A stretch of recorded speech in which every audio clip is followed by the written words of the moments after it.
Yeah, I don't like this guy. It's too much. He's too much.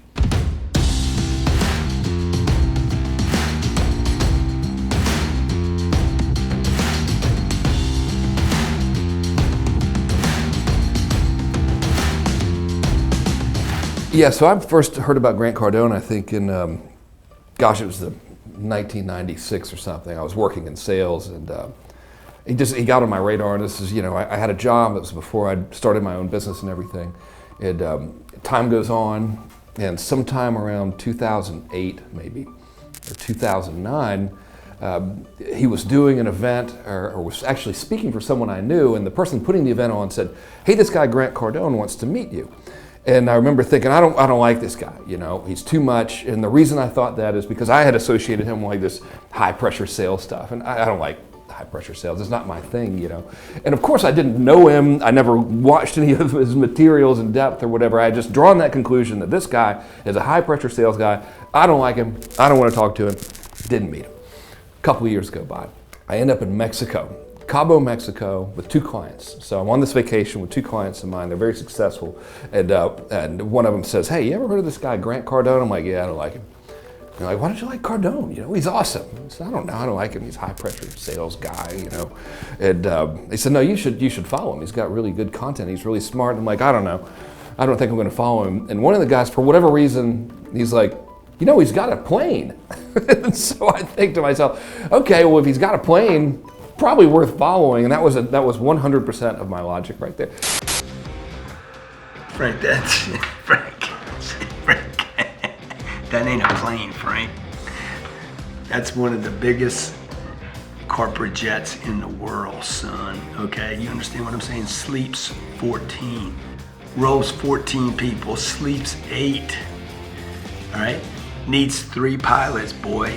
Carries 50,000 pounds of fuel. That ain't no plane, Frank Kern. That's a Gulfstream 550. And by the way, I'm not hard pressure. And I ain't figured out humility either. So I start checking him out on social media, which I've never really paid attention to social media. And immediately, like so many people, just get kind of sucked into the vortex of everything that Grant was doing. I'm still like watching him going, "All right, you have a plane, but I still don't like you because you're a hardcore sales guy," even though everything he's talking about made perfect sense. So fast forward probably 5 months, and this is maybe 2016. I become so enamored with the content that he's producing and the stuff that he's producing that I finally reach out to him. So now the tables have turned. So I reach out to his office and I'm like, "Hey, do you think I could get a meeting with Grant Cardone?" And they're like, "Well, who are you?" and all of this kind of stuff. So I'm like, all right, so I'm going to say, my name is Frank and I'm in advertising and I'd really like to get a meeting with Grant. Fly down here, meet the guy in 2016. Ever since meeting him in 2016, by the way, we've never done any business together. He doesn't pay me to endorse him or anything like that. I wouldn't take the money if he offered. Ever since really getting plugged into what the organization here does and Grant's way of thinking, I've personally experienced a dramatic shift in 2 things. Number one, revenue. Since really getting turned on to the way Grant thinks and how he operates and really utilizing some of the things he's teaching, our revenue has increased year over year. So every year is better than the last year, which is the best year in history. So literally every single year, the company has had a record-breaking year since then. So that's good, clearly. But what's really been important is observing and learning from the way Grant Cardone and the entire Cardone organization approach business as a whole and think about it. And it's really more for me personally than the tactical training that you get. It's really that mindset and that way of thinking that has been the most beneficial. Gary both have what I call 3 core messaging pillars that you pretty much talk about these same 3 topics all the time, likely not even thinking about it. And then approaching those topics from just multiple angles constantly. So I've been watching them, like, all right, you find the 3 things, you approach them constantly, always make it ultimately about the viewer or the listener. Then the dude is looking strong. Yeah. Strong like bull. Really? Yeah. I know. So what did you change? All you did was add the social piece? No, so all I because there was something else you said to me the last time you were here that you said you saw me doing, and I didn't cognitively know I was doing that. Yeah. There was, I forget what you called it. I call it intent-based branding. So I always used it as... And I didn't even know it. Well, I mean, I didn't make the term up. Yeah. But it sounds like something. It sounds good. So what you were doing that I was not is using organic all the time. I got to tell you about that shit. Constantly being on. And what I was doing is I would only use it as an advertising medium. Meaning I wouldn't actually engage socially. I would just make ads and just buy the traffic, with the logic being, I don't want to depend on organic because you can't control it. Yeah. Which I still don't want to depend on organic. Yeah. But the mistake I made was... You weren't doing it all. I just didn't do it at all. Right, It's like, right, hell, you right. might as well use it while it's free and still Yeah. make the most of it. Yeah. And that's the big shift. I'm just on constantly, and it's working good. And then if I were to talk to your ad guys, I would be like, dude, take the most engaged pieces that Grant's running, run those as engagement ads, then retarget those viewers with deeper dive pieces, and then retarget them with offers. I'll show them how to do it today. It's like a 3-step thing. It's like kind of like cast the net, retarget with a little bit more refined piece, deeper dive of content, and then serve them an ad based on what they went through. Yeah, because the audience is the new email list, in my opinion. Not to say email lists are dead, Yeah. but audiences are way more powerful because you can access people from multiple modalities and stuff. Yeah. Average consumer gets 140 emails a day.